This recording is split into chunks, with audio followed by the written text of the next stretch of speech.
Hello, and welcome to another exciting episode of the Comic Book Chronicles.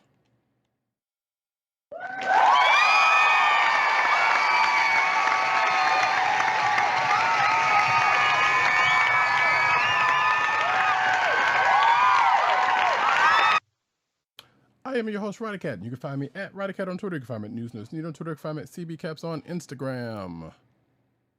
South Carolina with Columbia down the way. And making up for last week's absence is the sound effects come from none other than our man, @agents_70 on Twitter, Instagram, and Threads. What's up, everybody? I'm back.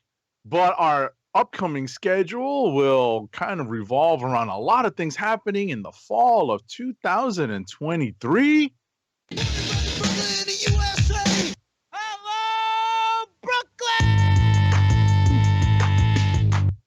Yes, and it has to do with a certain anime. Again? I said, and it has to do with a certain anime that Agent 70 loves. Right. Or at least it's tangential to it. You know, here's a big hint, right? You know, for the people watching on video, here's a big hint. Exactly. And with that, this here podcast comes to you. Well, we're actually on the Coastal Podcast Network. That's CSPN.us. Do it today. Last week, I totally forgot about that part. I was like, wait, there's no one to come off for that voice, so I had to do it myself. The do it today part. But you could also find this podcast on your podcast parental place of choice, be Google Play or Google Podcasts, iTunes, Google Play. Well, yeah, Lord, I'm all screwed up now. iTunes, iTunes Podcasts, all of that, Apple Podcasts, and of course, the Coastal Podcast Network's SoundCloud page. Please hit like and subscribe at all of those podcast sources. We need those 5-star reviews, especially on Apple Podcasts. You try to rush and get discombobulated, and it just makes things go worse for you, I tell you. At least some of us, anyway. But, folks, we also record mostly every Thursday night, 9:30 Eastern time, whatever which I guess we're due for a time change in a little bit. So I guess it will be Eastern Standard Time at some point soon. On the YouTube channel of the Kliq Nation. That's youtube.com/thekliqnation and twitch.tv/Comic Book Chronicles. Make sure to hit like, subscribe, and hit the notification button so you know when we are broadcasting live. And all the 5-star reviews, we appreciate them. Thank you. Indeed. In the famous words of another anime character, tonight. Which, yes, that will also come up later on in the show, which I'm excited about for next week, now that I think about it. But right now, we are going to get into a spoiler-free recap of this week's penultimate episode of Star Wars Ahsoka, which is part 7, that was called Dreams and Madness. Yeah, this was a pretty wacky episode to me. It was wacky. Okay. It was a little wackier than I thought because we had someone channeling Chirrut from Rogue One. Mm-hmm. You know, but someone who actually was like actively wielding Force powers, and I was like, "Come on, man!" Hey, it's all connected. I guess. But in any event, I just thought it was kind of a wacky episode. We did not get enough Hera. We did get a nice little side shot, but we did not get enough Hera. No, but I do love that opening, the way it opened. What's that? With what happened. I'm not going to go into what happened. Yes. The opening, right. Because we always have to recall what time period we're dealing with. So there are still several characters from the original trilogy in play, and one of those plays a role, and another character, some would say who plays a starring role in some parts of the Star Wars universe. I know him better as a supporting character, shows up live on screen. Okay, now I'm trying to think about who you're talking. Oh. I was about to say, if you're thinking about the same person I'm thinking of, because I was like, wait, you're not thinking about that person, but no, I'm sorry. Oh, well, I'm thinking of who I'm thinking of I is think so. uh uh uh Stop. I'm trying to think of no, not that character. I'm Okay. trying to think of the best way to reference this character other than like being blown into bits and being carried around by Chewbacca. Well, okay. That was going back to yes. That was going back to. I thought you were talking about someone else, but because that's what it. That was my first. That's what I was thinking of first. But I got you, and I'm pretty sure resourceful people know who you're talking about then. But yeah, so after that opening that actually was kind of lengthy, surprisingly lengthy, that had to do with Hera. We get back to the other side of that with the the title character and the folks around that area, and a reunion. I will say that much, but it was an expected thing because that was part of the quest that the title character was on. So therein lies that. Oh, well, actually, going back to the open a little bit, I do love those one part. We'll talk about it later. That had a character kind of up in arms because of something someone said. that I got a kick out of. I'll put it that way. So, but yeah, going into the main story, like we kind of get into the whole thing with, at this point, you know who the bad guy is in this and what they're setting up, or at least we hope you know if you're paying attention to what's going on with the show. And it is all leading towards the next episode, which is the last episode of this here show, and I guess making some way to start setting up Filoni's culmination, his Avengers Assemble of the Star Wars universe movie that is coming at some point. Right. Which is also leaving some questions about, or at least for me, about a couple of characters who may or may not play a part in that whole grand scheme of things, or whether they are coming out of this particular show. But I guess we will find out next week about that. So, but outside of that, I enjoyed it because it for the most part was a pretty good Star Wars episode, because it kind of had some of the things that you would want out of a Star Wars episode, outside of what Agent 70 considers the goofy parts. Yeah, it's I think what is coloring my perception of this show is some of the ways that they make or portray the relationship between Ezra and Sabine and where that may or may not develop. And also I think what colors my perception of the show is that Ray Stevenson's portrayal of Baylan, the character's name is Baylan Skoll, right?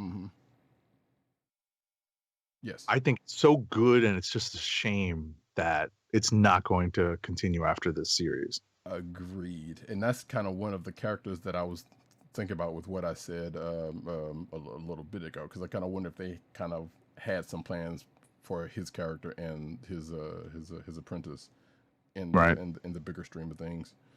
Right. I still kind of love that her name, and this is because of the Ringer podcasts, the various Ringer podcast influence that the Padawan's name is Shin Hati, but it says Shin Hati, and I'm like, yeah, I don't disagree. Right.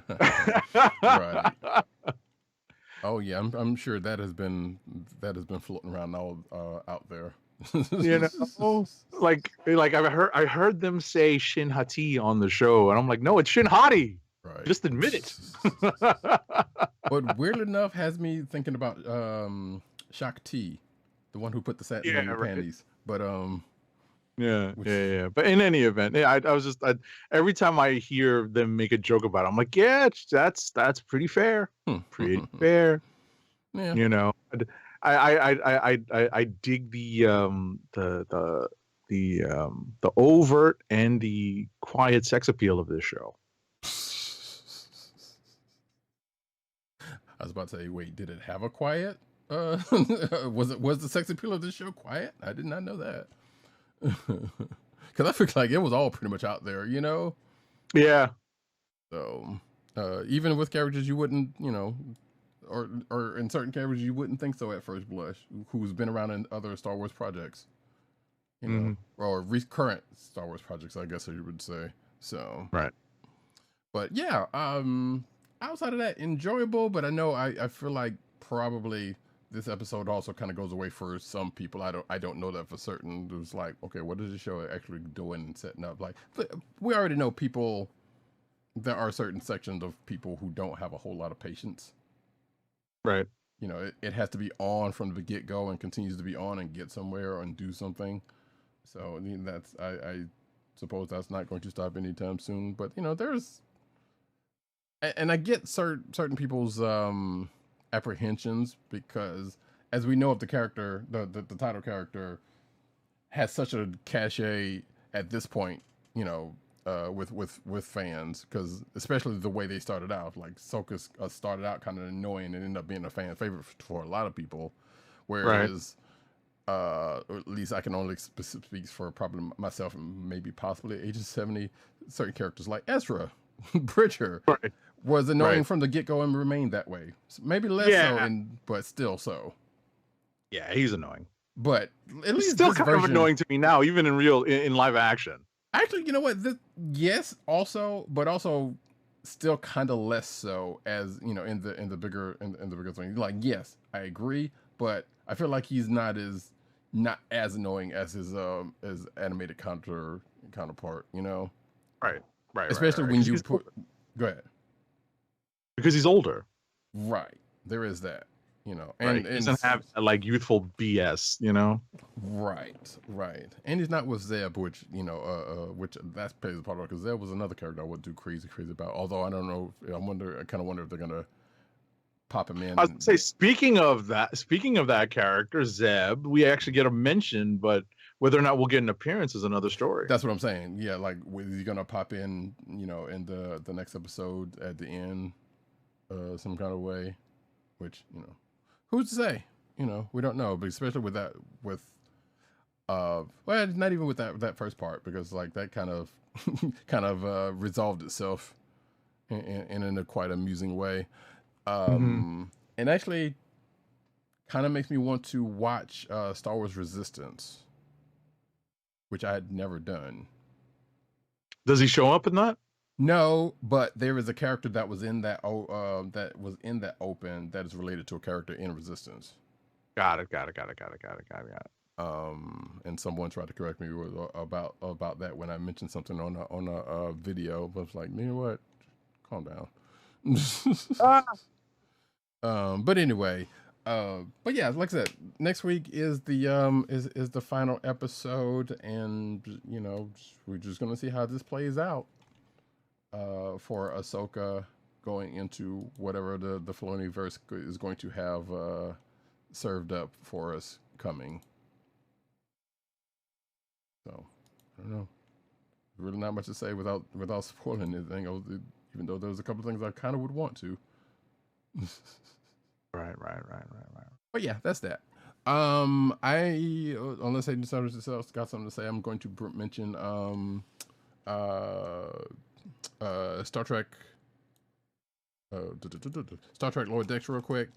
It was a pretty Disney episode. It has to do with 3 Beta Zoids that are on the ship and a whole lot of emotional, not emotional damage. Let's not go there, but emotional havoc that kind of plays out on this show or on this particular episode, and things in that respect not being what it seems, but it was still a good episode. Got a little character development in a way, and it seems like they're kind of but they also kind of use that to kind of push on to the rest of the season, and the big overarching thing that they're going to end up dealing with, seems like, or at least they gave a nod to it at the end. So we'll see how that continues to go. But I enjoyed it, you know. It's still weirdly mega referential, and I still kind of have some issues with that. But it's still a fun show. So I can't, you know, I try to, you know, I try to bring my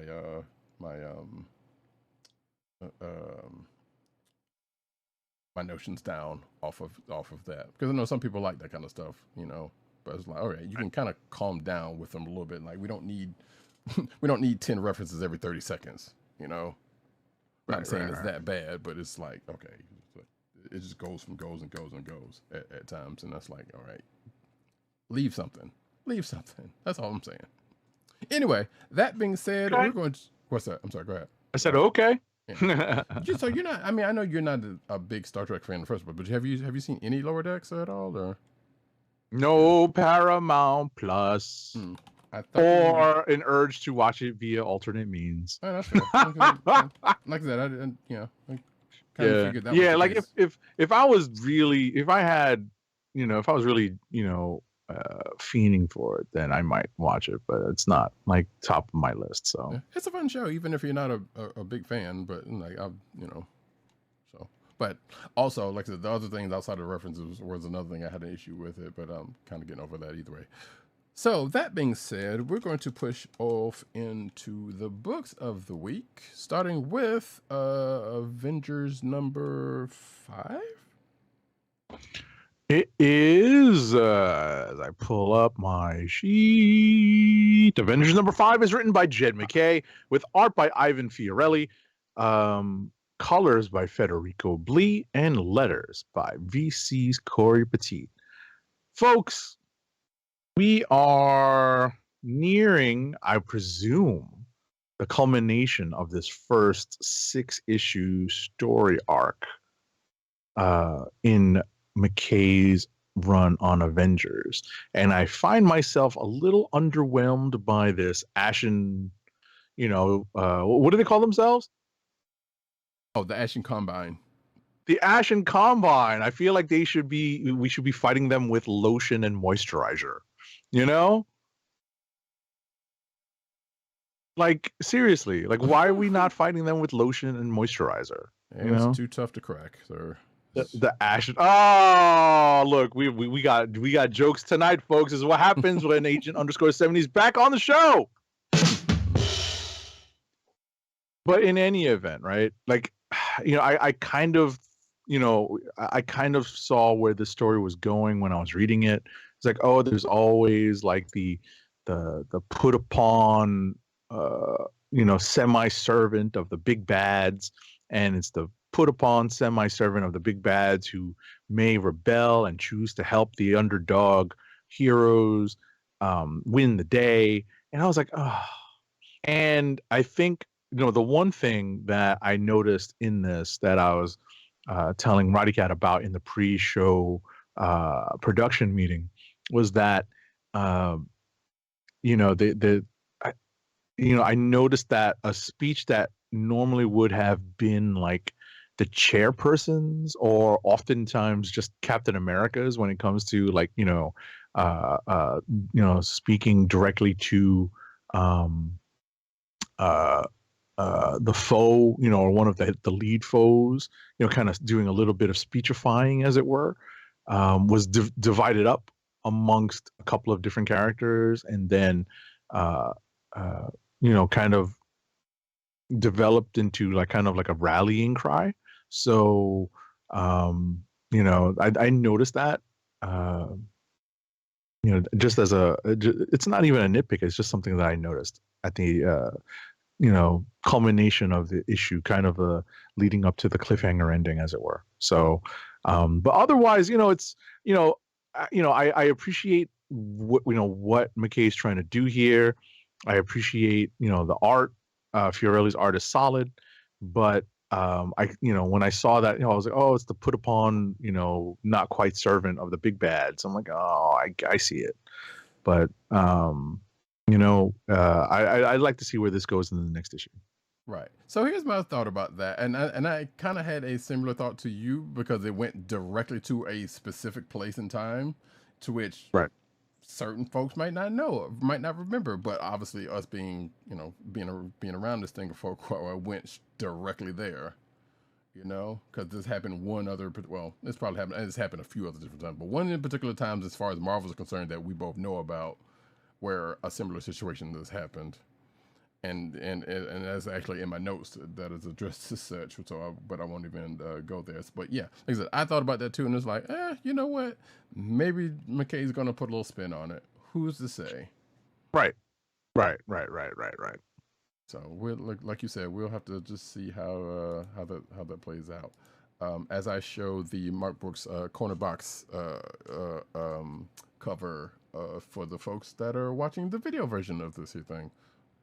They need to bring back cover boxes, and also let Mark Brooks do them, because he's been firing on all cylinders on them joints.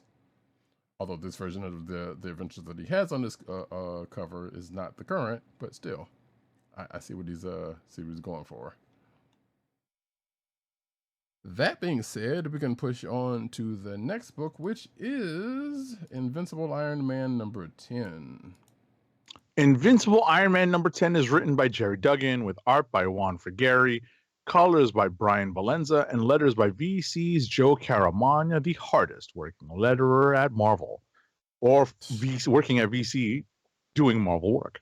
So this is the other half of what's been going on through the eyes of Tony Stark, what's been going on in between himself and Emma Frost.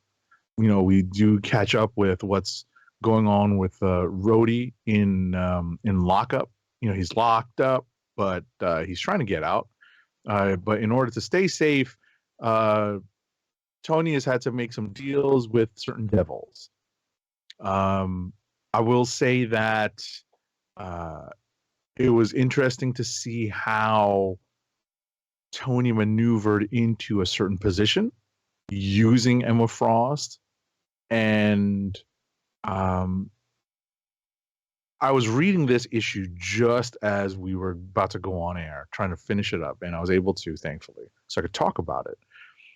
The MCUification of a certain aspect of this story was just blatant. But then to see it kind of tie into something that has existed in the X corner of the Marvel Universe for a while felt a little convenient to me, but it makes sense given like the overall kind of like interweaving of the Iron Man and X corner of the Marvel Universe under the watch of Jared Duggan. Yeah, this is true. There also seems to be a reference to some other things that are going on in other places, and I don't know if that's actually true or not, but it just kind of seemed like it, including something that came out this week, but we didn't get a chance to read, unfortunately. But I don't know if that's if I'm reading into that or if that was actually something that was the case. But yeah, it's interesting how Tony's new connects has been kind of coming through for him for a reason. But I'm sure they're going to just like with magic, there's going to be a cost. Right. So we shall see. And yeah, there's one part that Agent 70 mentions, like, yeah, we saw a part before, but it's kind of cool that we get to see how we got from point A to point B, because it's like we see it in one other book, and then we see how we got to that point in another, as things have been going through the X books in certain cases. So it's always cool to see. Also, speaking of the MCU vacations, people watching this video version, actually, which was a nice timely thing that Agent 70 said that, because there's a variant cover that is pretty much a version of the MCU Avengers, but in a classic style that Kafu did. So it's kind of cool look if you're checking it out. If you're watching the video version, you see what I'm talking about. That being said, I guess that's it, because there's really not much else to say about that. Also, although the whole Rhodey thing was like, that all, was kind of like you kind of saw something happening, but you didn't know how it was going to play out. Right. Um. So I was like, okay, that was interesting, in a kind of a way. I'm like, all right, I guess there's, who saw that coming, you know. But it was also kind of amusing for some strange reason. But anyway, that is Invincible Iron Man number 10, and now we can go into the rapid fires. Yes, we're going into rapid fire a little early because we have very, our it's a pretty differing group of books here. So I am about to spin it up. I ain't got time to bleed.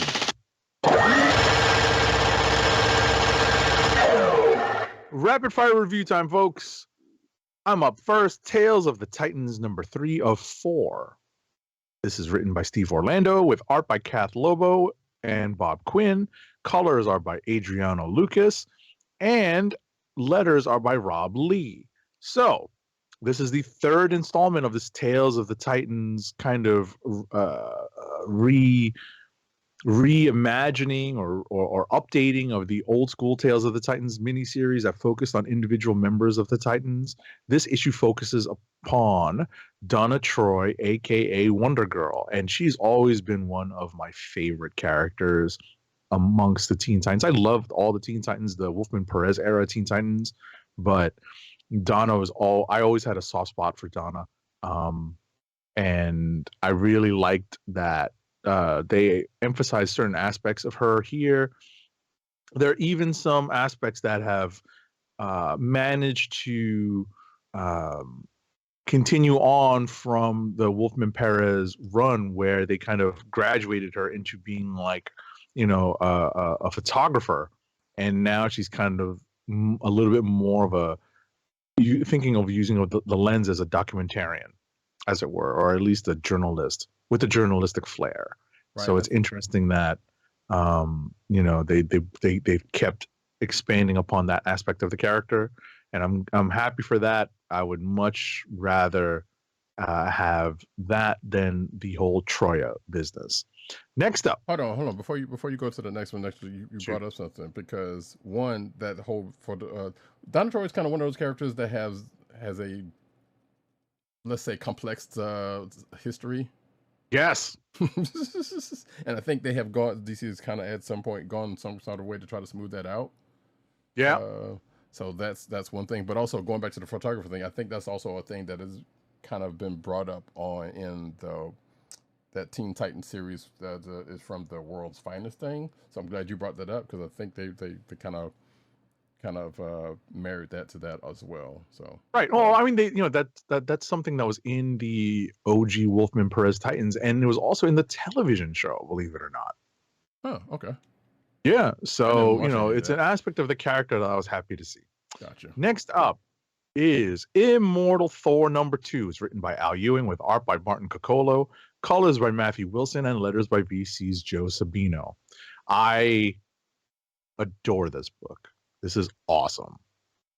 This is the Thor that I've been waiting for a long time. I love that Al Ewing is writing it with like that old English, and I use the same joke every time. It's not the malt liquor, but it is that old English that I kind of miss, like the thee, thou stuff.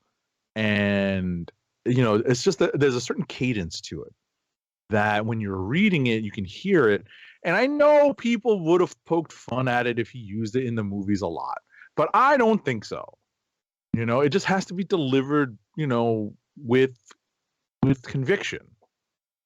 And, I feel like if, I feel like I'm, Anakin Skywalker accusing Ahsoka of lacking conviction. When I say that, right? You lack conviction. In any event, though, it would be interesting to see where this goes, because the foe that was dealt with in the first issue is dealt with in a way that is kind of quick, but at the same time not, impermanent. Let's say impermanent. And there are some concepts of in the Thor corner of the Marvel universe that are coming back strong under the watch of Al Ewing. So it's interesting to see how he's going to weave all that together. I'm really enthusiastic about this book. It is a potential click of the week for me. Next up is Jean Grey #2 of 4. It's written by Wheezy Louis Simonson with art by Bernard Chang, colors by Marcelo Maiolo, and letters by VC's Ariana Mar. This was a fun book to read because the power of nostalgia is strong. Wheezy is weaving a tale because of the events of the Hellfire Club that involves Jean kind of revisiting certain aspects of her past and thinking of what she could have done differently. This issue jumps into one of the more famous stories that surrounds Jean Grey's mythology. That's part of Jean Grey's mythology, and a lot of her story rotates around that, spins around it. This is kind of like one of those axis points for her story, but Jean explores not necessarily a what if, but just explores a different choice she could have made, and sees how that plays out. And as I said, the power of nostalgia is strong. I just enjoyed seeing Wheezy and Bernard Chang kind of depict certain things that I recognized right away. I'm like, oh, I remember this. I see where they're pulling this from. So it's really, a nice little walk down what if memory lane. Next up is Miss Marvel, the New Mutant #2 of 4. It's written, as we have talked about before, by Iman Vellani and Sabir Pirzada. Art is by Carlos Gomez and Adam Gorham. Colors are by Eric Arciniega, and letters are by our favorite lettering paisan, VC's Joe Caramagna. Now, I know that Roddykat is probably going to read this very soon. I will not spoil too much of this. I will say that the ongoing teenage hijinks continue for Kamala. The kind of conflict, the internal conflict that Kamala has of being a brand new member of the X-Men family versus, kind of still being part of the Inhuman family versus being an overly idealistic teenager. All that kind of squashed together leaves for a lot of, kind of inner conflict. And that's one of the reasons why I told Roddykat this is not going to be a quick read. It may seem like a quick read, but it's a lot of Ms. Marvel thinking to herself and, kind of working her way through things. The aspect of the character that involves fan fiction comes right back. It never left. It was in issue #1. It is definitely front and center at the end of issue #2. And with that, I hand it off to Roddykat. All right, cool. Verily, as Thor would say. First off, for myself, we have, excuse me, Star Trek: The Day of Blood, Shaxs' Big Day. Yes, Shaxs' Best Day. Excuse me. Gotta get that right. As I pull up the, come on, where is the damn thing, man? Here we go. Here we go. It's a one shot written by Ryan North with art by Derek Charm and letters by a non-VC at this point, with this book, Clayton Cowles. So this is a potential click of the week for myself because, well, if you remember me talking about Star Trek Defiant a couple of weeks ago, there was a certain part of that where Shaxs, who's the Bajoran some of y'all may know and love from Star Trek Lower Decks, who is also on the crew of the Theseus at this point, temporarily, kind of gets separated from the group he was with and ends up getting into his own adventure, and that adventure was recounted here in this particular book. It's a pretty amusing book with a lot of footnotes, but I think if you know Ryan North's writing style, and I believe he did it in either Squirrel Girl or one other book that I remember reading that he did, there was a lot of footnotes on at the page of it. Which is amusing, almost Mad Magazine style, because that's kind of a thing. But regardless, there was a lot of that, and it's a pretty fun read at that. And again, like I said, that is like it's pretty much the events that take place during a certain part of the last Star Trek Defiant book. Also, like I said, like it says, Day of Blood tie-in, which leads me to. Hold on for a second. Hold that thought. Yes. When you said the title's name, I was like, "What is Shaquille O'Neal doing in this book?" I was thinking that. I almost stopped. I said, "What?" Yeah, that's yeah. Believe me, when I first heard the character's name in Lower Decks, I'm like, okay, what's going on here with that? But yeah, so I feel you on that. Gotcha. I'm like, okay, Kenny. Okay, Chuck. Right.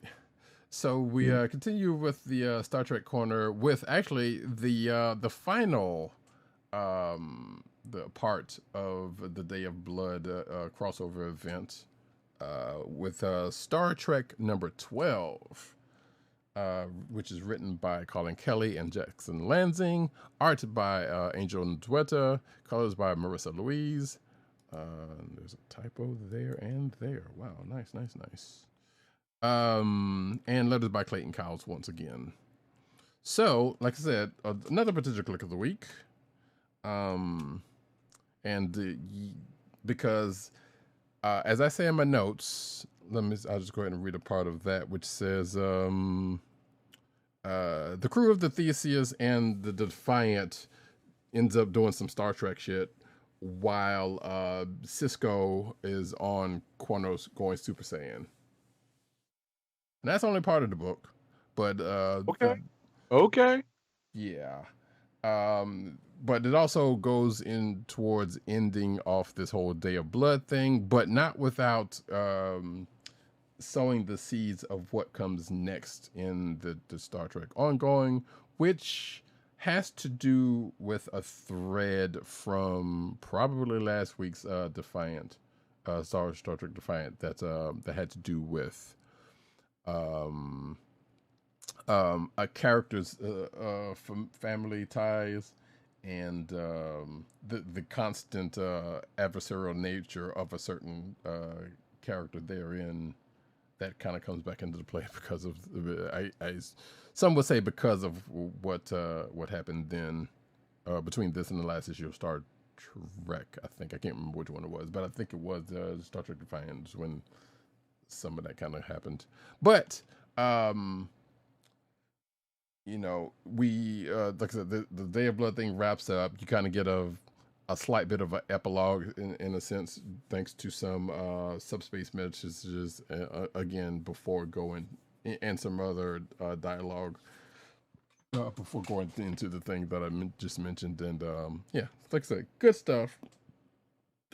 Some good Star Trek, and if I said Star Wars earlier, which is quite likely, you know, I meant Star Trek. But yeah, there's some references to some things, including, actually, I have to point this out, the Star Trek motion picture Echoes miniseries that wrapped up, either last week or week before last. There is a reference to that here because I was kind of wondering why was that,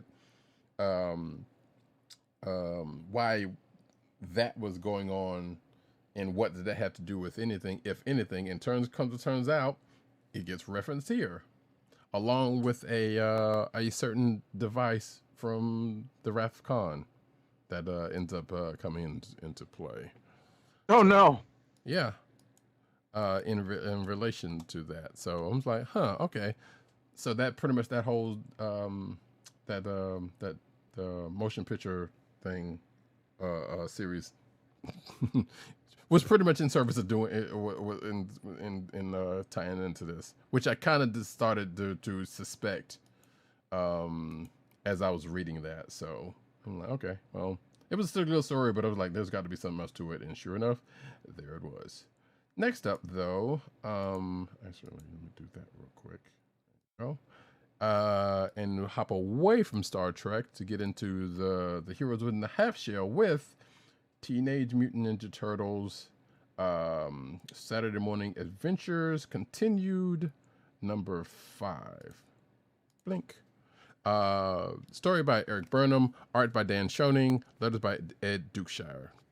Plain and simple. So this pretty much, so the Turtles are split up into 2 teams. Like half of them went to the swamp. The other half is in the city patrolling because they're looking for Shredder in both accounts for some reason. They have help from the Punk Frogs, who, if you know who they are, then congratulations, you're old. But there's some references there. The Channel 6 news team kind of comes into play. April kind of gets taken away, but she doesn't seem to need any help. Also, there feels to be a reference or two to the current video game, Shredder's Revenge, that is out now. And if you haven't played that, it's pretty good. If you like old beat 'em up games such as the old Teenage Mutant Ninja Turtles Konami game. Yes. That game it pretty much evokes that pretty well. It's a good one of the best games ever. Indeed. Like I said, this new one, it's pretty much got the hooks in there, so yeah, it is worth checking out. But that being said, yeah, Baxter Stockman is the villain in tow in this one, as the Frogs and the Turtles team up against him. And pretty much pushes on to the next part of the story that has to do with Shredder, Krang, and a certain rock that was stolen at the beginning of this story. At the beginning of the start of this volume, I should say. So there is that. Next up, Static Shadows of Dakota. Wait, that's not. Hold on. Oh, I guess that is right. That doesn't make any sense, but it's right. Static Shadows of Dakota, number 6 of 6. Because I'm thinking about the way this ended. I'm just like, wait, that doesn't sound right. But now that I think about it, I forgot they've been doing this book in seasons. So it's written by Nicholas Draper Ivy and Vita Ayala, with art by Nicholas Draper Ivy, and letters by Anwar Design. So basically, this book is a standoff between Virgil and Ebon, who is kind of an adversary, but is trying to enlist Virgil's help, but using a very aggressive means, who also uses a very aggressive means in his tactics, which Virgil is opposed to. So there's this kind of back and forth between them about that.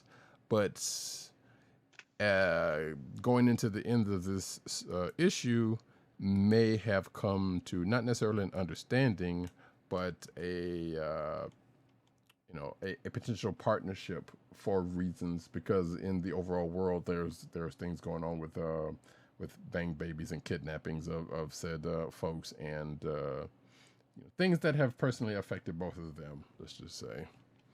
So and yeah, if this is the end of this quote unquote season, which is actually season 2 of Static's book.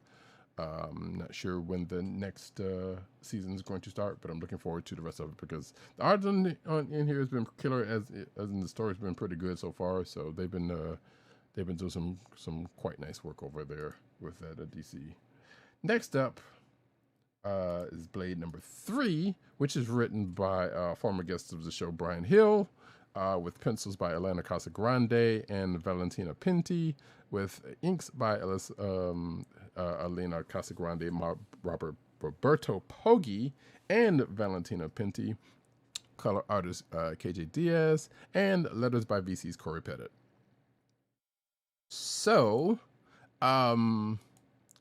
to put it in D&D terms, the end of one side quest, one side quest gave way into the main side quest, which is actually putting Blade and the folks he's trying to get to help him, or at least one of the people that he's trying to get to help him, into another side quest, because there's the particular enemy that he himself let loose, like 13 Ghosts of Scooby-Doo style almost. Yeah. Not quite, but I love that reference either way. Yeah, not too far away.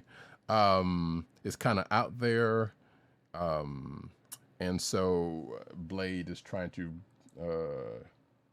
track down a way to, let's say, get rid of said adversaries by enlisting some help, and with that draws the attention of a certain sorcerer supreme at the end of this issue. So sounds like there's going to be a team up, which was kind of telegraphed in the beginning of this issue. But then again, we also knew it because if you read, if you up on solicits or whatnot, you probably already know. You already knew about it. But yeah, so the Blade, his crew, and a certain doctor is going to be doing some training, and not the kind that you're thinking about. And if you think about it, when the next issue comes around, you'll look back on this and laugh, or not. What's it to say? But that, folks, is marks the end of my books. Kliqs of the week. Kliqs of the week.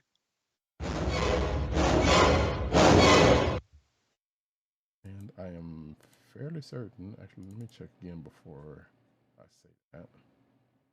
I don't believe. Yeah, I don't think our absentee co-host provided any Kliqs of the week, although we did ask this time. So nope. Well, I actually left also, but no, did not. Yeah, so I was just wondering, it might have got back late or something. So it's on us. What you got? If you got yours, Thor, Immortal Thor #2. Of course. Easy peasy lemon squeezy this week. You know what? Oh, is anyone surprised? I certainly am not.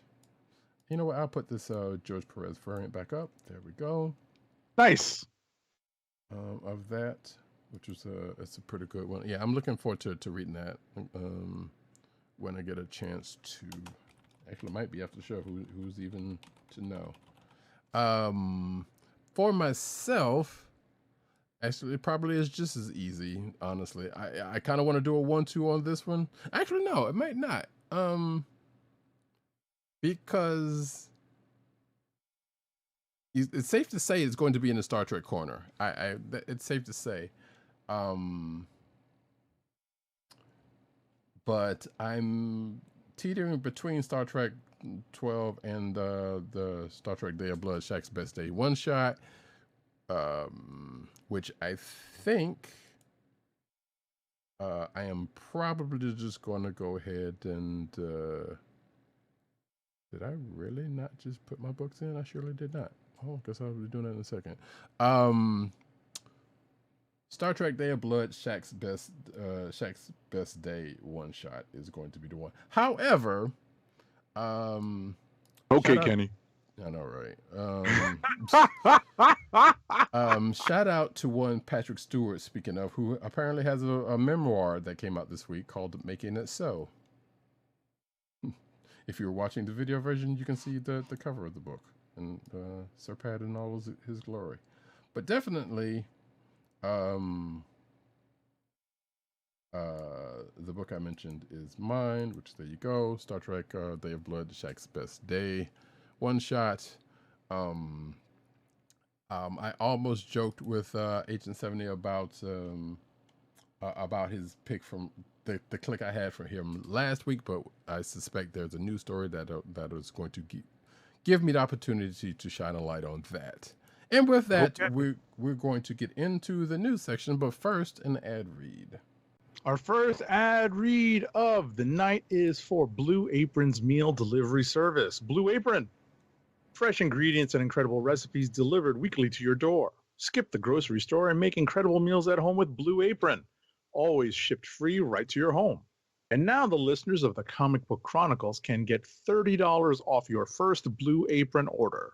To place your first order with $30 off and to help keep our show free for you, go to our network website at cspn.us. That's cspn.us.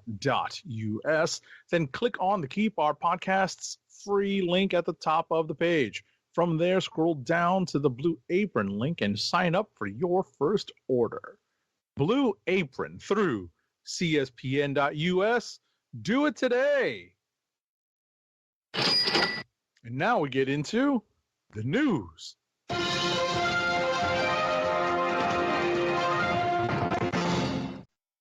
there we go. I just need to fix my camera, but it is what it is. All right, cinematic news, folks, as we do about this time. Starting off with the writer's strike, actually, which is good news, everyone. Going into some potential bad news, but we'll get to that in a second. The writer's strike reaches a tentative agreement with studios and streamers. So that means, I think by next Wednesday, I think things are going to start getting back in order, production-wise.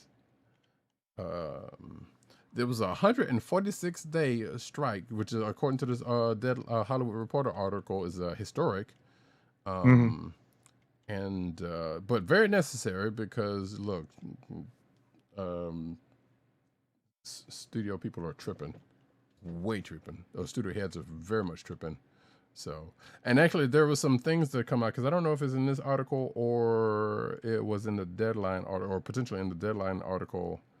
That I saw was some comments that were supposedly from studio heads about basically stalling folks out until they got until things got dire, and then so just kind of have leverage in their favor, but it didn't work out that way. And I have to find that well, I will have to find that article to see what was because it was a snippet of the article, but I'm not sure that was supposedly from Deadline, but I'm not seeing anything about what was said here. But nevertheless, hey, strike is a done deal, and that's damn good for potentially for TV watching and folks to get back to work. On said shows, whether in front of or behind the camera. Now, that being said, next up, SAG-AFTRA members have voted to authorize a strike against the video game industry. The vote was 98.32% in favor of the strike authorization against 10 major video game companies, with 34,687 members casting ballots. So that's only 27.47% of eligible voters, but it's still enough for an authorization. An authorization does not guarantee a work stoppage will occur, but the vote permits union negotiators to call for a strike for a new interactive media agreement if necessary, because 5 rounds of bargaining have come and gone, and they're not making too much progress, but let's hope for the best. Right. We had been talking about, or at least I know I talked about it last week and probably hinted around it the last couple of weeks that this was potentially going to come. And as Agent 70 said, yes, it doesn't mean that they're going to strike. It just means that the potential of that happening could happen. And with the likelihood of what happened with the writers' strike, probably could still happen. So now that's just going to affect that's going to affect a good bit, but might not affect stuff that is already slated to come out, for the rest of the year. So it's the stuff that's being worked on now for like next year. This is definitely going to get more affected by this, but still, it is something. I don't know why I want to read that, but I plan to. So next up, in some good news that well, it's not good news. I shouldn't say that. In some news that's just going to has elicited a certain response from me. Heels has been canceled at Stars after 2 seasons, and the only thing I can say to that is, ha ha ha ha ha. Not for the people behind the character, but because as we have reported in past shows, one of the stars of the shows, namely Stephen Amell, was anti-strike in the first place. So I did not know that. Mm-hmm. Oh no, I remember we did a story on that. Yes. I just don't remember whatchamacallit, too much about, I can't remember that you would have such animosity towards this particular actor. It's not the first time he's kind of said some stuff that's not great, Gotcha. So yeah, I mean, like I said, I feel sorry for the people behind the show, and other, because like I said, it was actually, I enjoyed that show. I like that show. So I feel bad for folks who are going to be out of a job because of this outside of him, but you kind of reap what you sow, and so I shouldn't say that. It's not the case. It's just happens to be a coincidence that him being anti-strike, the strike now being over, and now he doesn't have the show anymore, on the heels of the strike being settled. So, well, the writers' strike is settled, right? The actors' strike is still ongoing, so it's a little weird, right? But still, it's still part of the same. Part of the whole, put it that way. Right. But yes, you are right about that. Next up though. So some things are coming back, like comedy show. I mean, talk shows. Right. Those are shows that will be coming back. But anything that requires actors is going to be a little bit.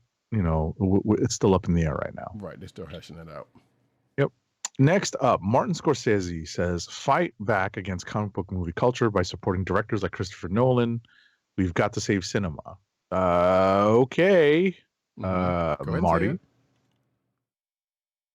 Okay. Well, you're not going to say it. I will. So, yes, the same Christopher Nolan that did 3 Batman movies. Yeah, you know what? I wasn't going to say it. I wasn't going to say it. That was my whole reason for putting this article in here. I wasn't going to say it. Only because I feel like what bothers me about this is that the comic book movie, what everyone hates about it is that it's based off of IP and that it's interwoven, right? And I'm like, well, this is what we always wanted, right? It doesn't mean that we can't watch other movies that are not comic book related. Yes, it crowds out the marketplace if we're trying to do all comic book movies, but I don't feel like, my viewing tastes have changed since comic book movies have come out. I still want to go see certain movies in the theaters because that's where I feel like they should be seen, on the big screen. But see, the problem here is people like Scorsese, and I guess not necessarily Nolan or whatever, but these folks who are thinking, well, these movies are not real movies. That crowd is part of the problem. Now, yes, there are a glut of comic book movies, but as you said, they're not the problem, or they're not the full problem. People like this on the other side of it are kind of the problem. You can say what you want about Scorsese's directing prowess or whatever it is, but be like, okay, do your thing. Why are you worried about what's going on over here? It's not affecting you realistically. And let's face it, in some way, shape, or form, some folks would argue that the style of films that you want and you're out here caping for are only for a certain section of people anyway. Right. And it doesn't service, not to say all movies should, because they should not just service just everybody. There are only certain you and folks like you and others who have. And I mean, there is, but to that point though, there is such a thing as mass media, pop culture, right? Totally. Like that's the films that appeal to the broadest spectrum, right? They're almost always going to be lighter fare than what Marty Scorsese puts together. Right. Let's just be, let's just be honest here. Yeah, so I think that is the biggest support to your point, which Right. is he can always, criticize, the pop culture mass media aspect of this, and he can put out his own movies that are a little bit more uh less, less appealing in that sense, And he is. you know? Mm-hmm. Yeah, So, there's just do your thing, man. right. Like just like movies, just like TV and comic books.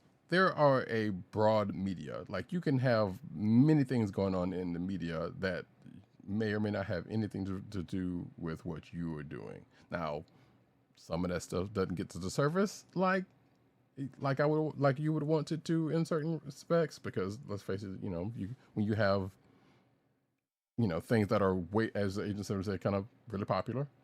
There's popular media is a thing, and or a lot of people are going to gravitate towards that, and it could seem like that's a problem, and it can be if you let it, but not always.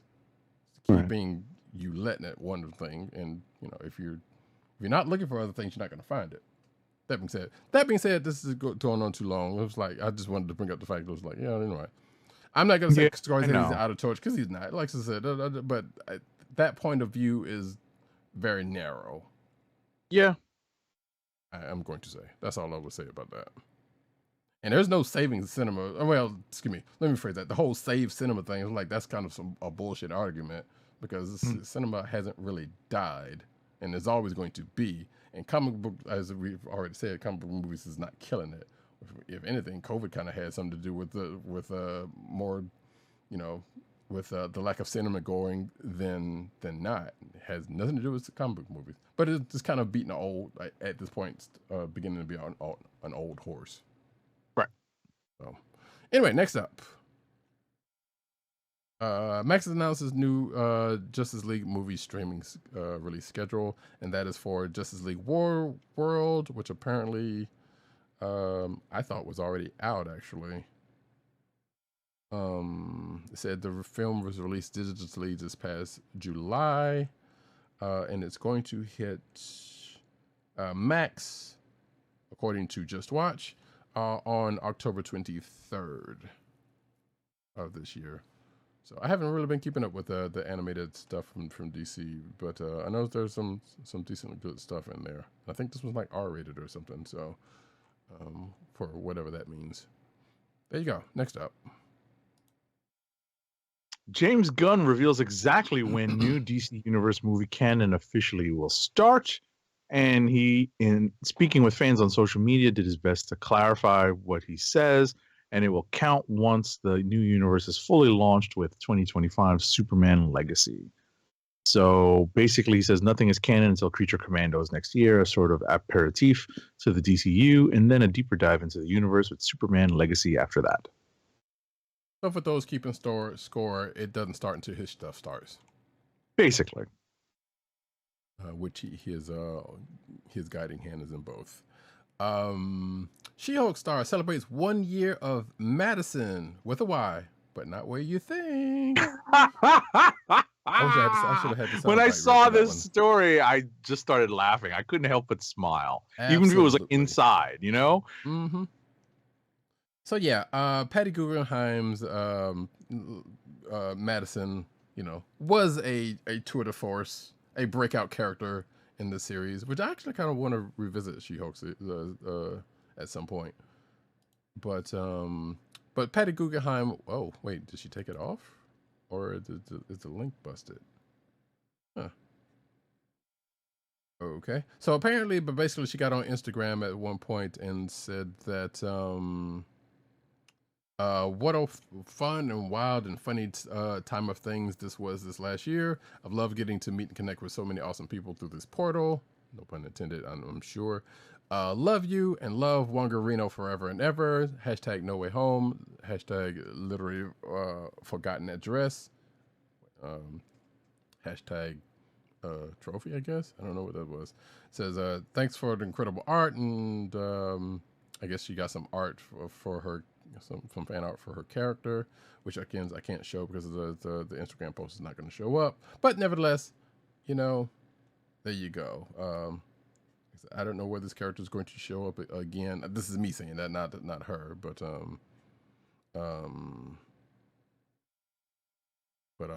I would hope she shows up again in the MCU at some point soon. Me too. Me too. And she won't show up where you think. Exactly. Next up. All right. Even though production on Daredevil Born Again was suspended amid the writers and actors strikes, Charlie Cox's next role in the Marvel Cinematic Universe will come prior to his solo series. Previously reported by Hollywood Trades, Marvel has now confirmed Cox's Daredevil is due to return in Echo. Okay.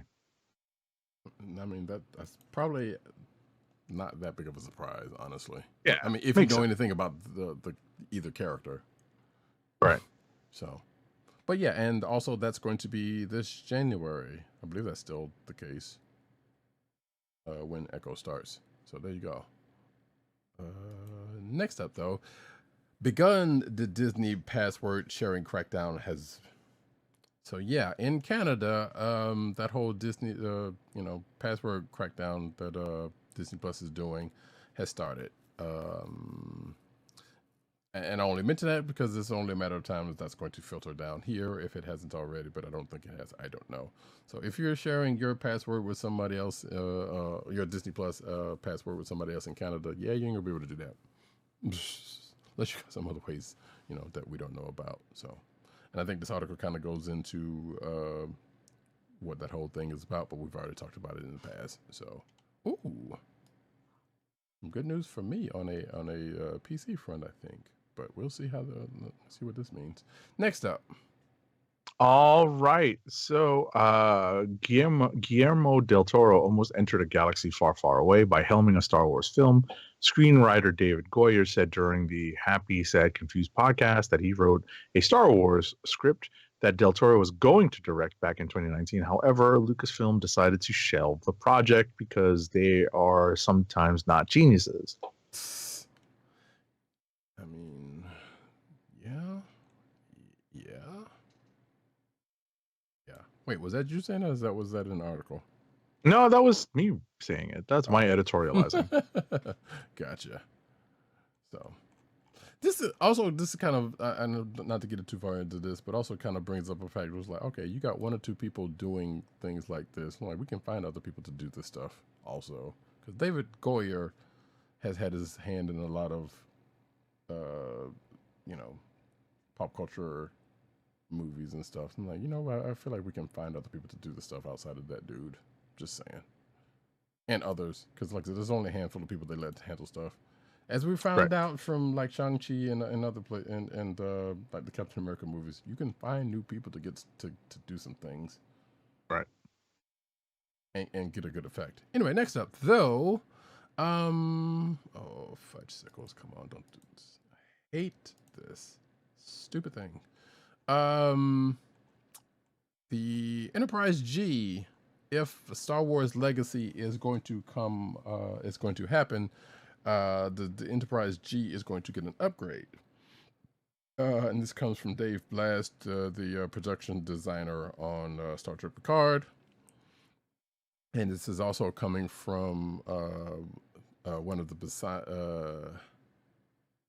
oh no, this is basically this is an interview with Screen Rant, and Blast was asked if there was any plans to upgrade the Enterprise G if said show happens, and it was like, oh yeah, 100%, I'd love to, because we did season 2 and 3 back to back. There wasn't any chance to change really the bridge from the Stargazer to the Titans, excuse me.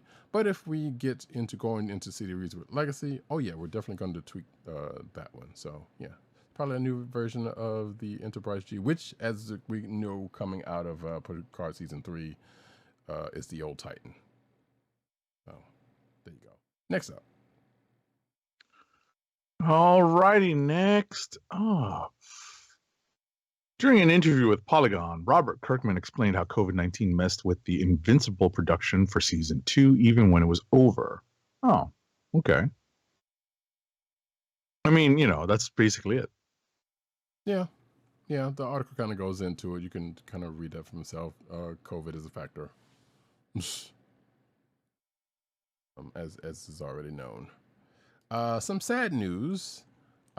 for Harry Potter fans, Michael Gambon, who played, was he the second Dumbledore? He was the second Dumbledore. Yeah, has passed away at the age of 82. Oh, wands up, folks. Wands up. Indeed. Wait, who played the first one? Was it It wasn't. I'm confusing, which is you can see why my confusion is. But so both Dumbledores have now passed on, correct? Yeah. So. Yeah. It's kind of crazy. So Richard Harris played it. There we go. Yes, I couldn't remember the name right off the bat, but so now both Dumbledores have passed on. Well, I mean, not the young Dumbledore, because that would be Jude Law. Well, yeah, but I don't count that. Yeah, one. we don't count that one. I don't count that. So yeah, but next up. Oh, actually, real quick. I was gonna mention this. This is nothing. Speaking of deaths that may or may not affect folks, David McCallum, Ducky from NCIS has also passed. He was also the man from Uncle. So there's another death that happened recently. Yes. So rest in peace, Ducky. Next up, though. Scott Pilgrim takes off. We'll have epic animated fights. If this was live action, it would cost more than Avatar. Exclusive stuff from Empire. Okay. That's a pretty interesting thing to say. I mean, yeah. Which also puts us into Anime Corner, by the way. Oh! Transmute!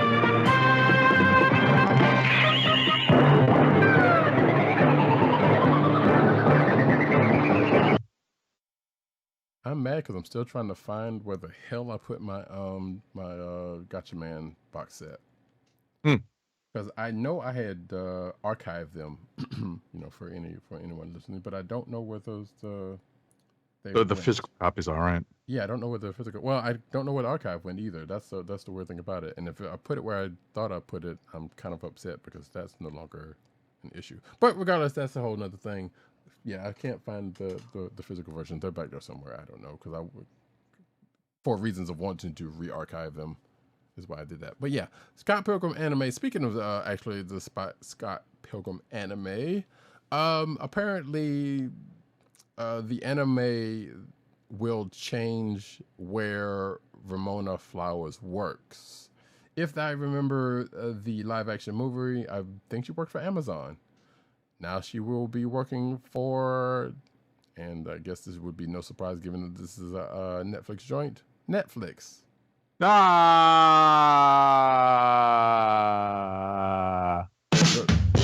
funny part about it actually is, according to this article, is she's working for what is the now defunct part of Netflix, and that being the DVD. The DVDs? The DVD delivery service. That's funny. So yeah, that's kind of amusing. So November 17th is when that's going to debut on Netflix, by the way. So I'm looking forward to that. Next up, speaking of Netflix. Netflix shared the first trailer of its upcoming Onimusha anime on Wednesday, 1 week ahead of its Drop 01 animation showcase next week. The biggest surprise the trailer had to offer, aside from the reveal of the series' very existence, was the appearance of the anime's protagonist, Miyamoto Musashi, modeled after the likeness of the late Japanese screen legend Toshiro Mifune, who died in 1997. Mm-hmm. And actually, skip ahead a week, because this article was from last week, because this week is the week there's talking about. There's been a couple of announcements from Netflix's what is it, Drop Geeked 01 Drop or something. Yeah, it's called Drop 01 is what they called it. And the first announcement that we will get into is Devil May Cry gets a new animated series, and which is going to be produced by Capcom with Castlevania's Adi Shankar, who is another one of those who was like, you know what, you can find somebody else to do this kind of stuff, but that just seems to be his bag in producing these video game adaptations. which I'm sure are working out for him. But yeah, the first up is Devil May Cry, the Capcom series that I'm sure some folks will know and love. It is worth noting that Devil May Cry has had an adaptation before, as this article from Crunchyroll is bringing up back in 2007, and it was produced by Madhouse, and I vaguely remember that one, but it is a thing. But yeah, this is a new one that's going to happen, and I think it's going to be sometime next year. We're not getting it because it was just announced this past weekend. Or this past, actually, it was, in the last couple of days, now that I think about it. It wasn't even this weekend. Next up. All right, Tomb Raider, The Legend of Lara Croft, Netflix's upcoming animated adaptation of the legendary video game franchise, has received a first look teaser trailer and a release window of 2024. So this is a new animated series which was first announced back in 2021, is set after the events of Crystal Dynamics' video game reboot trilogy, and is being brought to life by Legendary.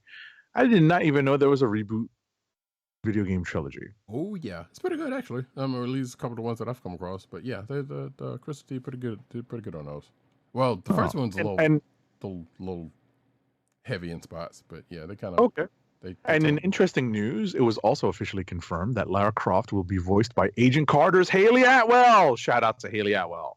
Yep, that was cool. Although the teaser trailer that is attached to this that I saw yesterday, and actually this news is coming out from the Netflix Geek thing that was yesterday as of this recording, didn't really get much of her in it.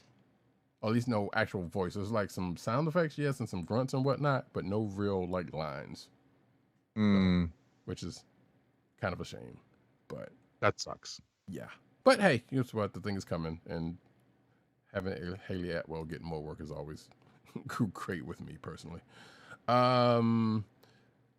Agent 70, I'm sure will be happy to hear about this. My Hero Academia announces new OVA.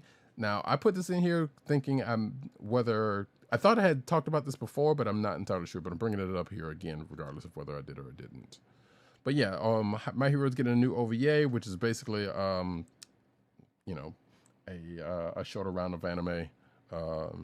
Most typically, that is me short stroking what an OVA actually is. But it's original.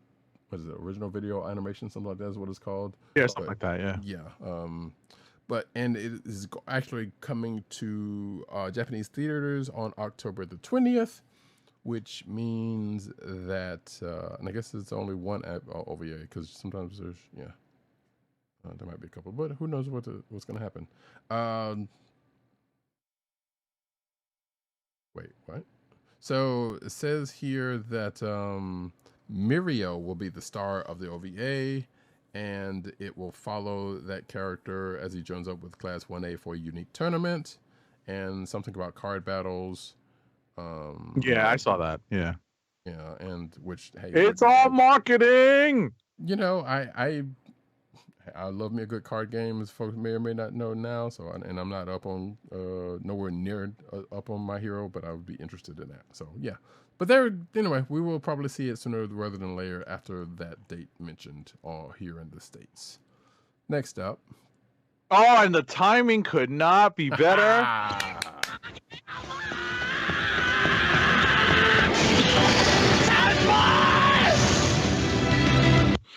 Haikyuu creator celebrates the new... Oh, wait, hold on. I jumped one. Haikyuu final anime film reveals a teaser visual trailer for February 16th premiere. It's awesome news, folks. Haikyuu Fest, the 2023 event, showed off a brand new trailer and teaser visual for Haikyuu, the final anime film's first of two parts, subtitled Gomi Suteba no Kessen, which is now set to premiere in Japan on February 16th, 2024. It's coming, folks. It's coming. I don't know when we're going to be able to see it in the States, but it's coming. It's probably going to be like directly after. I hope so. Yeah, it's probably going to be like Crunchyroll's probably going to simulcast it right after it if they got that deal already in the books, which probably likely they did. But yeah, I sent this to Agent 70, and he was he was quite excited for this. Yes. I had seen. I don't know if Roddykat was the first person to send it to me, but I think I saw it on my own, and then had a couple of people send it to me, and I was very excited. Very excited. This is awesome news. Just awesome another news. mark of your people knowing you well, I guess. Yep. But on that front, Haikyuu creator celebrates new movie trailer with a special sketch, as Agent 7 was about to mention. And I don't know if that sketch is attached to this article, and it does not seem to be the case. But if we click to this Twitter link, which is still kind of amusing that pictures are still linked to twitter.com as opposed to x.com. Well, actually, stuff still points to twitter.com. Right. As opposed to them changing that, which that'd have been stupid anyway if they had. But yeah, if you're watching the video version, you can see the sketch of, I'm going to say, 2 Haikyuu characters in a movie theater sharing a big ass bucket of popcorn and a soda. Yeah. Well, maybe not sharing. One's got the bucket and one's got the soda. So, which, you know what? I could go for some popcorn right now because I love me some popcorn. Yeah. I mean, there's 2. I mean, that's the one on the right is Hinata Shoyo, and the one on the left is Kenma. So. Okay. Actually, I probably could have hit. There we go. Translate post, and there you go. And would have kind of almost said the same thing Agent 70 just said, but not really. All good, folks. But next up, though, Spy Family Anime's second season main trailer unveils theme song with the artist. So yeah, the theme song for the next for season 2 of Spy Family, which is coming next week. Very soon. Very soon. It is next weekend. Yes. As of this recording, it's the Sunday on the 8th. Right. Which today's recording is the 28th of September. So yeah, looking forward to this. I cannot wait. It says to hear that the opening song's single will be released on October 5th, and the hold on, back up.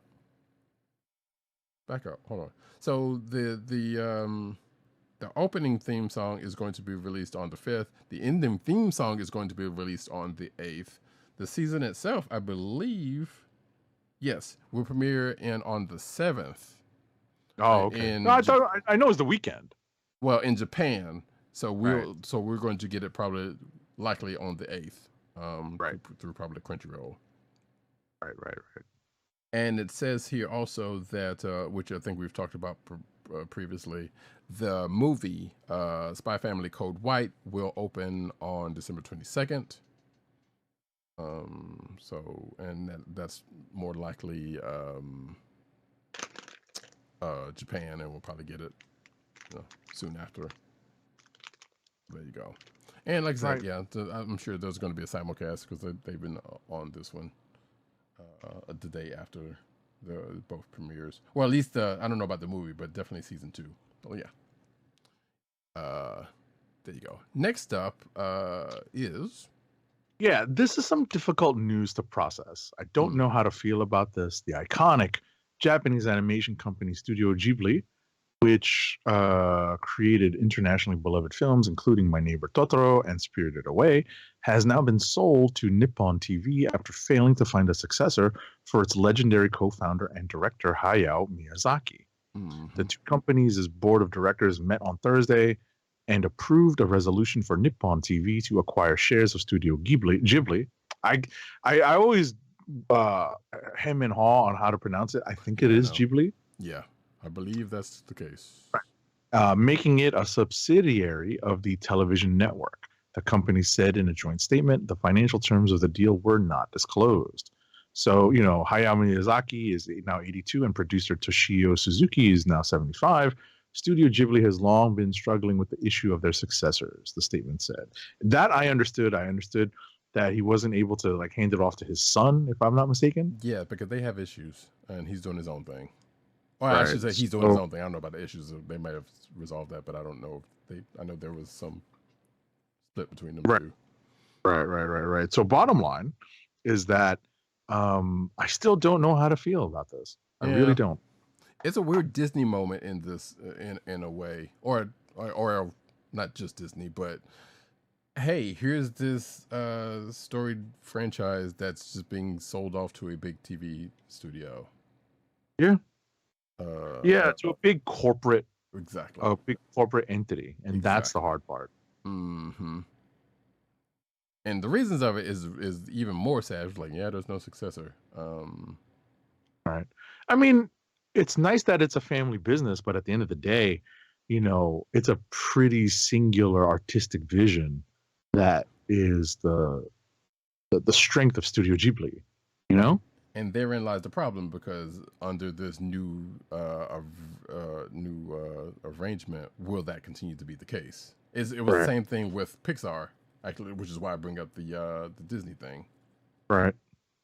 Because there has been, like, granted, you can safely say that the quality of Pixar stuff is kind of still there, but at the same time, they've also done stuff that they said they would not do before coming under that. So, if things tend to change, in what way, and whether the quality, the quote unquote quality, is still going to be there under the structure, we'll just have to wait and see. Yes. And with that, we can push on to the last bit of anime. Yes, that's right. Anime news, which is production IG to produce new Kinnikuman anime. I guess that's how I pronounce it. I'm not entirely sure. In 2024. So the official Twitter account for this new anime in the Kinnikuman franchise was unveiled on Friday. And there's a 2024 premiere date, and it is going to be called Kinnikuman Perfect Origin Arc, because I am not messing with the Japanese, the actual Japanese title. Or literally Kinnikuman Perfect Shojin Superhero Origin Arc, named after the 2011 revival manga's arc of the same name. I've seen the character before, but I'm not familiar with this this particular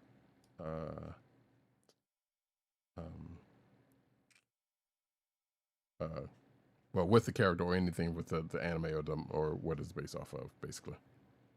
So I'm sure there are fans who are like, yay. Next up, we get into the manga corner. Yeah, we're in the manga corner.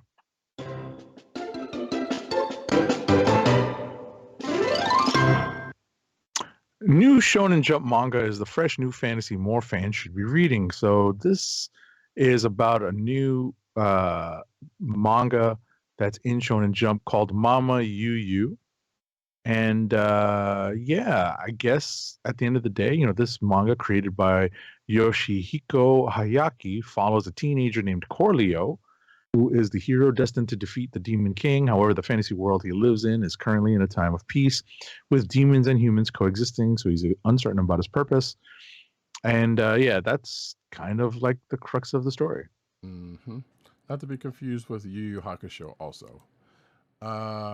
Next up, which I guess I should have flipped it, but there's a reason. I guess there's a reason why this. But hey, if you wanted to play Dungeons and Dragons, but kind of have a Studio Ghibli or Ghibli feel to it, might you want to check out Obajima, which apparently, according to this article, is a soft fantastical tabletop adventure that is the D&D based, but with a splash of Studio Ghibli in it.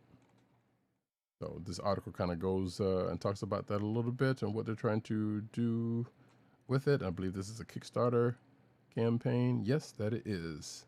So it's a 5e. Looks like it says 5th edition campaign setting that has the status of Studio Ghibli. If that is appealing, hey, you can go check it out. Next up. So Marvel is set to reprint a rare ROM X-Men group of crossover stories that originally included that were published as ROM issues number 17, 18, 31, and 32, including ROM's first meeting with the X-Men. So this is being reprinted in a one-shot called Rom and the X-Men Marvel Tales #1, a one-shot to be released on December 20th, 2023. The 104-page issue will have an MSRP of $7.99. Cool. Yep. I put this in there for that reason because as folks may or may not know, Wait, Marvel reacquired the license? Ha ha ha. Well, wait. When was this? Wait. Marvel to publish Rom Omnibus. Maybe it's just of their previous printings, not of new stuff. That may or may not be the case because there's still some stuff up in the air with that whole ID. Well, I think IDW may have also lost that one, but that was not as big as the rest of the stuff like G.I. Joe and Transformers. But that might have come along with that, so that might be the case that Rom and Micronauts might be heading back to Marvel. We don't know. Ooh, I need some Rom, Space Knight, and Marvel. So, I didn't say this last week, but I meant to. But last week was a facsimile edition that Marvel put out of Rom #1, and if Agent 70 had not given me a Kliq of the week, that would have been his Kliq of the week by proxy. I mean, listen, I would not have minded that, to be honest. I mean, I enjoyed the Captain America #1 that did come out last week, but I would not have minded very much at all had it been Rom #1, the facsimile copy. Right. So, because I think about when people when come time. So yeah, good news. So, and this is pretty much boding well for the fact that, like I said, Rom may or may not be going back to Marvel, or may already be back in Marvel. We don't necessarily know at this point, but it seems like all these reprints may, in fact, be primers. Mm-hmm. Exactly. Marvel launches a giant-sized celebration for the 50th anniversary of giant-sized storytelling. So basically, there's going to be a giant-sized Spider-Man. I believe also, is there going to be others? But yeah, 50 years later, like I said, so giant size, if I'm not mistaken, giant size is what used to pass as annuals before they went and called them annuals. Am I correct in that? I think so. So, and this was back during the 70s. So, and then they started using annuals as the nomenclature for yearly one shots, big books. But it's 50 years of giant sized, and let's see, there's going to be a giant sized Spider-Man in January 1st, in January, not the 1st, but written by Cody Ziegler with art by Ebon Coelho. And it looks like it's going to be a showdown between the next generation Spider-Man and Venom. Let's see.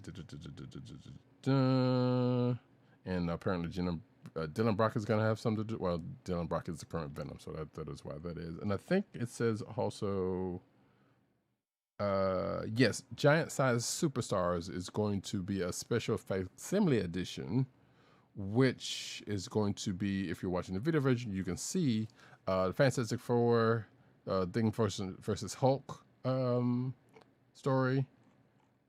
Reprinting that. And let's see. Jerry Conway and Rich Buckler is handling that. So yeah, and wait, is it a reprint or a new story? I think it's a reprint because it does say representing anyway. And I think that is it. I thought they had a couple more books in this line, but those are the only two they're talking about at this point. So hey, there you go. Next up. All righty. So following his acclaimed work in Spider-Man 2099 Exodus and Spider-Man 2099 Dark Genesis, writer Steve Orlando returns to 2099, and he's going to be doing Miguel O'Hara, Spider-Man 2099, a 5-part limited series that will hit stands weekly throughout January 2024. Okay. Steve Orlando has been getting a lot of work lately. It's not a complaint, just saying. I've noticed. Good news for Star Wars Rebels fans who collect Marvel comics. The 10th anniversary is going to be celebrated of Star Wars Rebels with new variant covers starting in January with art by Casper Weingard. And it will spotlight your favorite characters from Star Wars Rebels in a whole new cover collection. If you are watching the video version of this here podcast, you will see what I'm looking at now, which is the first one is Ahsoka, timely, and has your other favorite characters, and of course it disappeared. Why does the Marvel stuff just disappear? That's weird. You start clicking through the images and then it just disappears.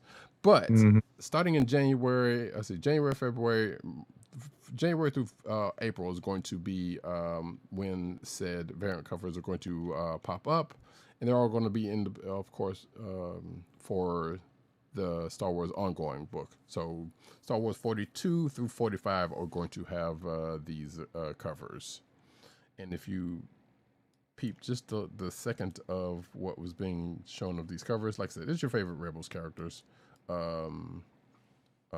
With their own covers, with the exception of Zeb and Kanan. Yep, there we go.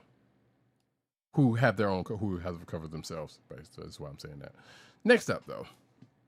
Alrighty, so we have a new Black Panther Funko Pop comic cover figure, and it spotlights T'Challa's origin story as it's told in Avengers number 87.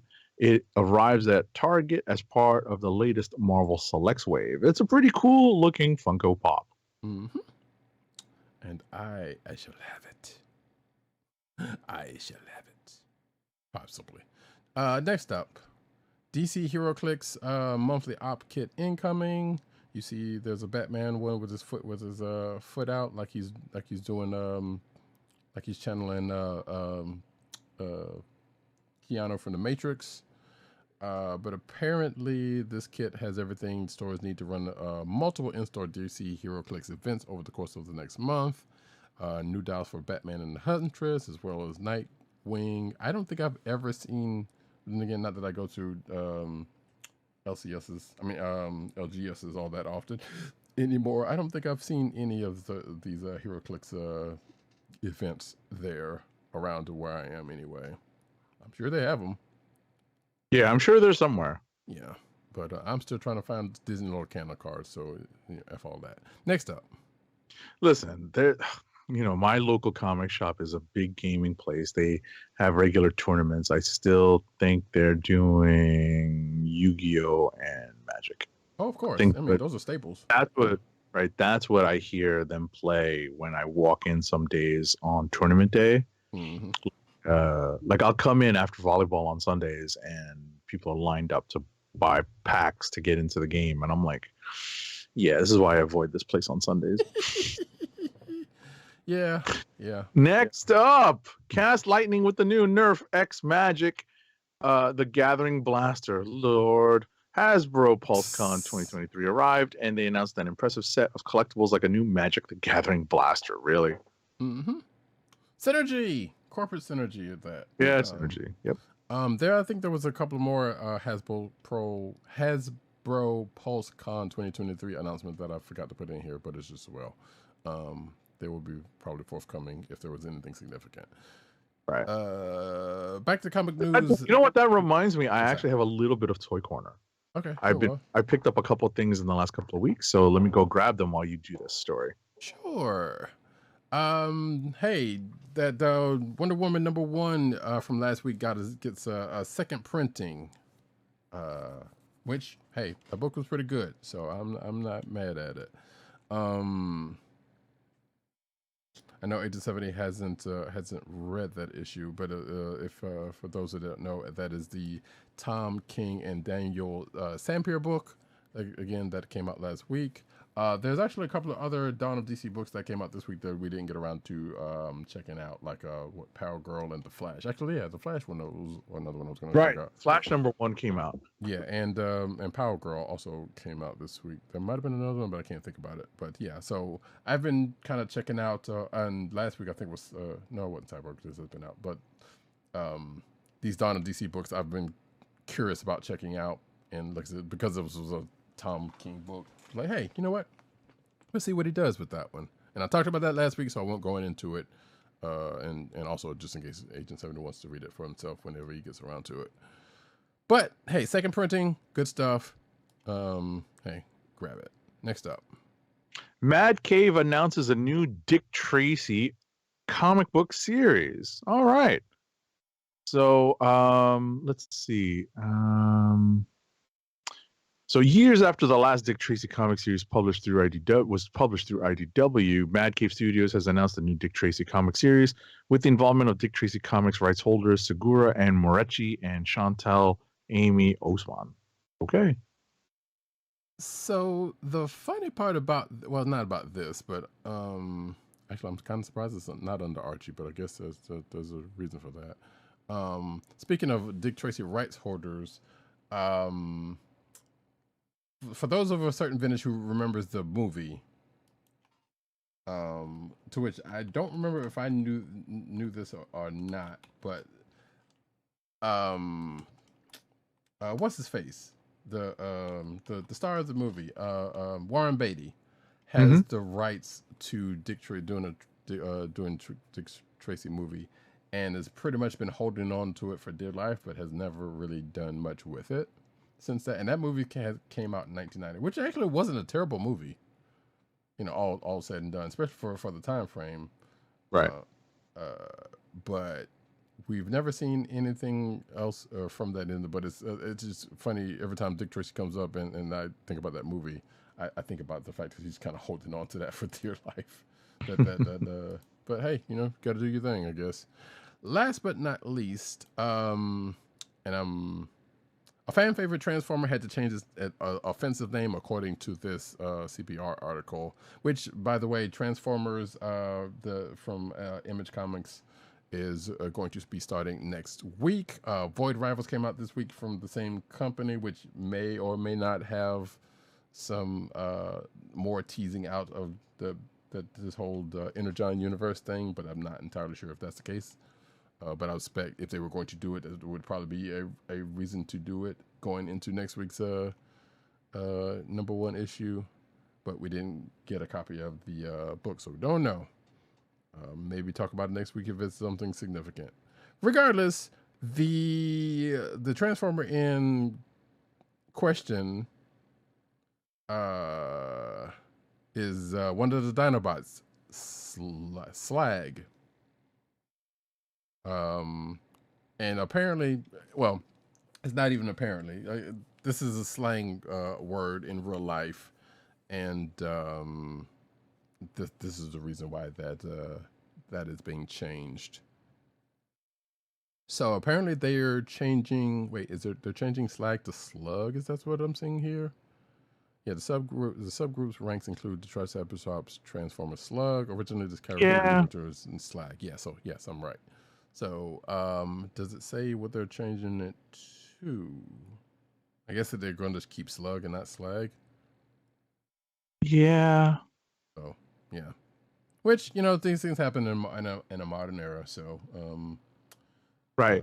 I hesitate to ask what the slang slag means now. Well, I mean, it's the same as what it was. If I'm not mistaken, the slag means to kill. If I'm not mistaken. Oh, what's wrong with that? You know, connotations, or maybe it might think it may mean something else in someplace else that I'm not thinking about. Right. That they're kind of mindful of. So that's what I know it to be. I guess. All right. And this article might say, but I don't see that in here. So regardless, it is being changed, and it's not that far off of a change because it's just one letter. Mm-hmm. So, but this article kind of goes into the thing, but it kind of also blah blah blahs. So yeah. Right. Okay. Yeah. Anyway, that's it, folks.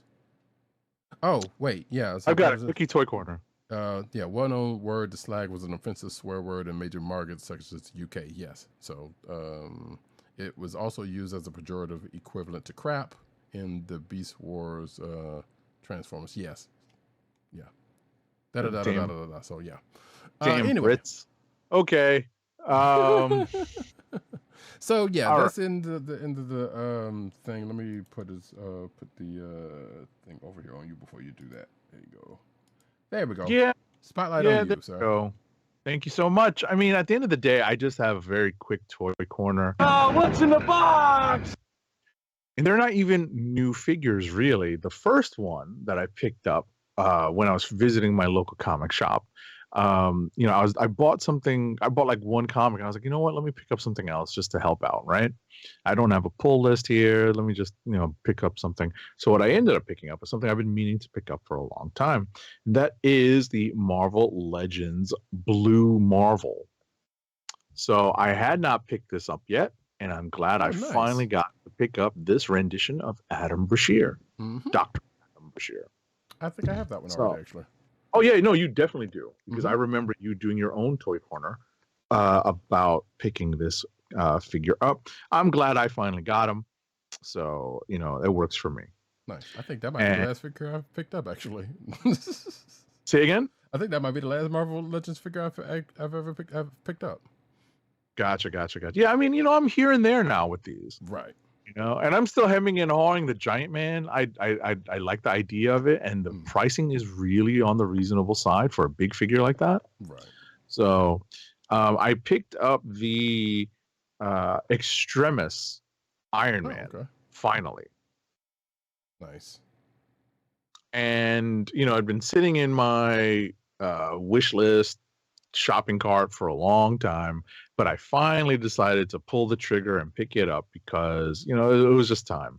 Sure. I kind of regret not getting a couple more of the figures in the wave. Not that I want to build the Puff Adder Serpent Society build a figure, but what the other characters in the wave are Molecule Man, Baron Strucker, Yelena Belova, Marvel's Wonder Man. This is the Leisure Suit Wonder Man. Marvel's Orb and Ultimate Captain America. And, like I said, would I be enthusiastic about building Puff Adder? No. But that's actually not a bad wave. So and that's it for Toy Corner for me. We'll see if I pick up anything at New York Comic Con. I'm still debating that. Well, I still didn't get. Oh shoot, that's remind me. I didn't get it because I don't think I put it back in my closet. The 2-pack with Doom and Captain Marvel. Oh no, that's next on my list because you know what I ordered? What's that? I finally sat down and did it. What's that? The Burn FF. It's on its way. It may not be here for next. I think most of it'll be here for next episode. But if not, I'll just hold off until the episode after, maybe Comic-Con or after that, and just show them off. Right. That and that. I finally sat down and did the Burn FF because I got 4 figures for pretty low price. Okay. Sure. Yeah, the Wackos and that Sky Cycle. Those are the only two the only 2 other things I've actually been looking at, but didn't pull the trigger on. Yeah, I mean, you know what? We'll see what happens on Prime Day. Right. I think that was part of my thinking, to be honest.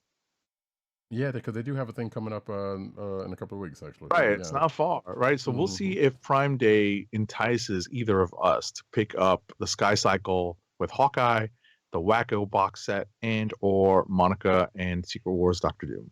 Indeed. And speaking of Amazon, help us keep our podcast free, folks, by shopping at Amazon. Visit cspn.us and click the Keep Our Podcast Free link at the top of the page. From there, scroll down and click on the Amazon link to shop. Purchase items from Amazon as you normally would, whether it's books, music, electronics, jewelry, apparel, or Marvel Legends. For every purchase made on Amazon through our link, Amazon will send the CSPN a payment that helps us keep the Comic Book Chronicles podcast free for our listeners at no extra cost to you. Amazon.com through CSPN.us. Do it today. Yeah, we were tempting fate with that transition, but it worked. So cool. So before it actually goes sour, I would like to thank each and every one of you folks for coming out, whether it's watching on the video version or after the fact on the during the video version or the audio version. to be honest. So we appreciate you being here. We're going to wrap this up for tonight, but we will be back next week. Actually, yeah, on that note, next week we will be recording on Friday. Yes. Because Agent 7's got a thing to do. Again, has something to do with his favorite, his current favorite anime. Right. And the week after, guess what, folks? New York Comic Con. So stay tuned for our broadcast recording schedule over the next couple of weeks.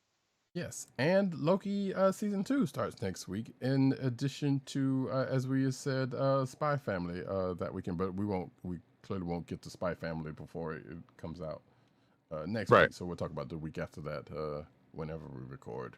But yeah, Loki season 2 starts next week. So and Ahsoka ends. And Ahsoka ends next week. Yes, also. Mm-hmm. Unbelievable! What a time, folks! What a time! Going to be interesting. So until then, I have been Roddykat. You can find me at Roddykat on Twitter. You can find me at NewsNews on Twitter. You can find me at CBCaps on Instagram. Agent_70 on Twitter, Instagram, and Threads. Are you still actually active? I've reposted. I haven't really been posting too much on any socials, so but I have been, keeping track of it. Okay. PC_dirt on Twitter, Pop Culture Network on Twitter, popculturenetwork.com, and all his umbrella sites therein. And Tim DOGG98 on Twitter, Pop Culture. Excuse me, nope, that's not right. CB Cron on Twitter, which is the Comic Book Chronicles Twitter account. The Kliq Nation on Twitter. That's THEKLIQ NATION. TheKliqNation.com. And also comicbook.com, where he's over there writing his face off. You can check him out under the name Timothy Adams. So, folks, you can also find this here podcast on the Coastal Podcast Network, CSPN.us. Do it today. You can also find us on your podcast browser place of choice, whether it be Google Play, aka or Google. Excuse me. Here we go again. Google Play, also iTunes, and aka Apple Podcasts, which is weird because I had this all directly down last week. You could also find us on the Close of the Podcast Network's SoundCloud page as well. Make sure to hit like, subscribe, and leave us all the positive 5-star reviews, especially on Apple Podcasts. You can also find us recording every week, normally on a Thursday, 9:30 Eastern Standard Time, or whatever the Eastern equivalent is at the moment, on the YouTube channel of the Kliq Nation, which is youtube.com/thekliqnation, and twitch.tv/Comic Book Chronicles, where I promise I'm going to do some more streams of some comic-related stuff, video game-wise, at some point. Make sure to hit like, subscribe, and make sure to hit the notification button so you know when we are broadcasting or streaming live. Oh, I wanted to say, even if Roddykat is streaming video games, make sure to catch whatever it is he's streaming. Yes. Spider-Man 2 is coming out at some point, even though I haven't finished the first, that or Miles Morales. I think that might end up happening. Or some Injustice. We don't know. This guy's the war's our oyster cracker. We'll see what happens with that, but we'll definitely let you know. Just stay tuned to the socials for that. And with that, folks, this has been the Comic Book Chronicles. Peace. Peace. One. My time is up. Peace out to Brooklyn.